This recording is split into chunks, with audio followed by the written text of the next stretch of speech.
A letra de My Lover's Prayer, a oração do meu amante, de Otis Redding, e a imagem do Papa João Paulo II, depositada por Adriana sobre o corpo desacordado do seu noivo Christopher depois de ter sido baleado, dão boa parte do tom do episódio, ainda que não por completo. Assim como na temporada passada, Carmela Soprano disse para o padre Phil Intintola que seus desejos carnais e vontade de transgredir os dogmas da igreja que jurou honrar estão de alguma forma conectados à comida. Tudo o que acontece nesse episódio, das visões de um Christopher à beira da morte até a execução a queima-roupa de um traidor, também traz estranhas ligações com a comida. The Sopranos, temporada 2, episódio 9, dirigido pelo Henry Bronckham e escrito pelo Michael Imperioli, na primeira contribuição como roteirista do nosso Christopher Moltisanti, que entrega um episódio com tudo o que The Sopranos tem de melhor. Realidade nua e crua, desenvolvimento dos personagens, diversas possibilidades de interpretação e também muitos, mas muitos momentos engraçados. O nome do episódio é From Here to Eternity, ou Daqui até a Eternidade, mas como sempre a gente vai dar o nosso próprio nome aqui. Violência, religião e comida. Eu sou Henrique Massaro e esse é mais um dos meus vídeos analisando todos os episódios de The Sopranos. No caso, estamos chegando ao fim das análises da segunda temporada numa série de vídeos que está ameaçada de acabar. Por quê? Porque apesar de eu adorar fazer isso aqui, esses vídeos demandam muito trabalho de produção, eu demoro muito para fazer cada um desses vídeos e infelizmente o retorno não tem sido dos melhores. O que vocês podem fazer para me ajudar a continuar produzindo, a não desistir dessa série de vídeos? Primeiro de tudo, deixar o like no vídeo, isso ajuda bastante, compartilhar com os amigos e principalmente existem outras duas formas de me ajudar financeiramente, que é comprando um Valeu Demais, que é uma opção aqui do YouTube, e mais ainda se tornando um membro do canal. Dessa maneira, vocês me ajudam a continuar trabalhando em prol desse conteúdo que vocês tanto gostam. Beleza? Sem mais delongas, vamos falar sobre o 9º episódio da segunda temporada de The Sopranos. Um dos maiores desafios de se analisar um episódio de The Sopranos são os diferentes enredos dentro de um mesmo episódio. No entanto, existe uma facilidade. Quase sempre existe um senso de unidade entre eles, algum elemento em comum que guia todas as histórias. No caso do 9º episódio aqui da segunda temporada, quase tudo que acontece são ramificações do atentado contra o Christopher. O que esses personagens mergulhados no crime organizado, e isso não inclui somente os gangsters, mas todos que se beneficiam das suas atividades, pensam sobre finitude, sobre o que acontece depois do fim da vida, se é que acontece alguma coisa. Eles acham que vão para o céu ou para o inferno. Como todos nós, as visões variam. Cada um tem a sua maneira de lidar com a situação, embora todos compartilhem os mesmos pecados. Carmela vive uma dicotomia sem perceber até que Tony esfregue-a na sua cara. Tentando fazer com que os dogmas da Igreja Católica guiem a sua vida, ela fica aflita com a ideia de ter a sua família ameaçada. Não só porque o seu primo Christopher está no hospital, mas também porque, ou principalmente porque, houve a história de um conhecido que engravidou a sua Gumá. Ela então exige que Tony faça uma vasectomia para não engravidar uma das suas amantes, aceitando a infidelidade e aderindo a mais um dos métodos contraceptivos que não são aceitos pela igreja que jura seguir. Quando Christopher tem uma parada cardíaca e Tony diz para que todos tenham um pensamento positivo, Carmela corre para um quarto vazio do hospital, se ajoelha e reza. Ela pede perdão a Jesus pelos seus pecados e pelos pecados da sua família.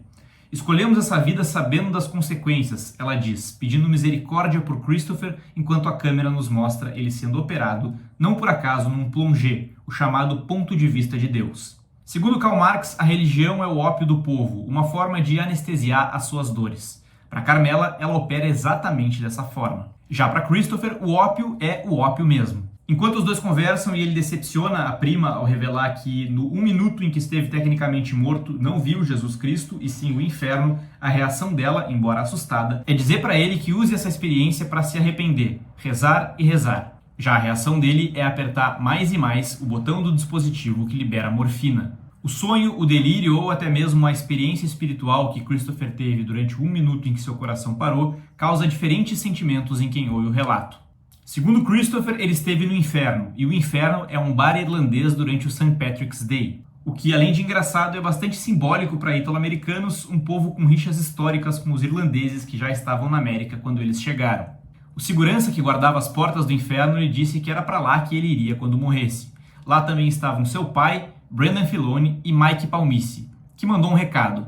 Diga para Tony e Paulie que 3 horas. Paulie fica obcecado com essa mensagem do além. O que 3 horas quer dizer? Exatamente às 3 horas da manhã, com o relógio no colo, ele pula da cama ao ouvir o barulho de sinos. Assim como Tony ouvirá sinos anos mais tarde, antes de olhar em direção à posição de 3 horas no relógio. Não entendeu o que isso quer dizer? Eu não vou falar aqui porque pode ser um spoiler lá do fim de The Sopranos, mas eu vou falar sobre isso no meu vídeo extra que eu sempre lanço depois das minhas análises. Fica de olho aqui no canal para não perder essa e outras referências. Mas e a comida que eu mencionei no título e no início do vídeo? Entre os 25 e os 50 minutos do episódio, veja tudo o que acontece. Pussy diz pro agente do FBI que Tony está estranho com ele por causa de uma confusão que eles fizeram quando pediram sanduíches no outro dia. AJ derruba um prato de macarrão durante uma discussão de Tony e Carmela e é cruelmente ofendido pelo pai. Pussy come pão e frios em cima da caixa registradora dos Satriales quando um informante lhe diz o paradeiro de Matthew Bevilacqua. Tony pergunta para Paulie se ele come carne vermelha, o que na Índia seria considerado pecado e lhe mandaria para o inferno. Tony leva pizza e Coca-Cola para se desculpar com AJ. Tony e Pussy pegam armas que estão escondidas nos Satriales, que é uma casa de carnes. Tony e Pussy levam Matthew Bevilacqua para ser morto numa lanchonete. Os dois dão refrigerantes para ele tomar antes de ser morto. Logo depois de matar o Bevilacqua, os dois saem numa espécie de comemoração e vão comer filés. A comida, como eu disse, tem uma conexão estranha com o que acontece nesse episódio, possivelmente misturando o conceito de pecado com o que acontece nos conflitos internos dos personagens, como os pecados mortais e veniais listados pela igreja, que são citados por Paulie, com pecados capitais, no caso aqui, a gula. Ou ainda podemos explorar a ideia de pecado simbolizada pela carne vermelha. São interpretações possíveis, porque esses não são elementos soltos, isolados. A própria montagem nos sugere isso, como por exemplo, logo após a cena em que Paulie sai da igreja, depois de encarar Jesus e de certa forma ser encarado de volta por ele. Assim que Paulie sai do templo, há um corte para Tony e Pussy comendo carne num restaurante, que com seus vitrais e com a frase na fachada "Estamos aqui desde antes de você nascer", parece um templo da carne, ou uma espécie de inferno. Pussy é enquadrado em sobreposição a um dos vitrais, dando a sensação de possuir chifres. Além disso, o restaurante é um bar irlandês, que, segundo a visão de Christopher, é o próprio inferno. Tudo isso são interpretações. Quer dizer que elas de fato signifiquem alguma coisa? Não.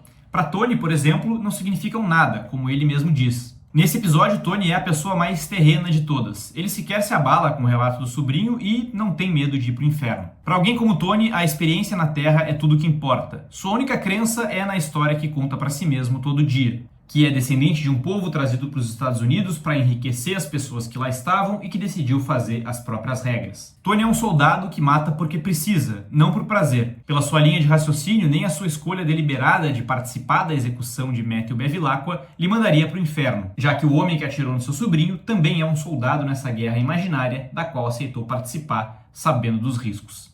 E por fim, quem também sabe de tudo sem que nada precise ser dito é Carmela, que na sua visão deturpada de uma família sagrada, desiste da ideia de vasectomia. Enquanto ela e Tony se entregam ao prazer do corpo um do outro, são observados por imagens de santos e o episódio encerra com a mesma música do início. Esta é a oração do meu amante e espero que você possa entender. Era isso que eu tinha pra dizer, essa foi minha análise do 9º episódio de The Sopranos, um episódio muito interessante, complexo pra caramba, difícil de analisar, uma das análises mais difíceis que eu já fiz até agora, e tem muita referência que ficou de fora, que como sempre eu deixo pro meu vídeo extra. Não se esqueçam de curtir o vídeo, se inscreverem no canal, comentar aqui embaixo, deem essa força, conheçam o clube de membros, o Valeu Demais, enfim, o que vocês puderem fazer para manter viva essa série de vídeos que eu gosto tanto de fazer, vai ser uma ajuda bem legal. Beleza, gente? Até o próximo vídeo e tchau!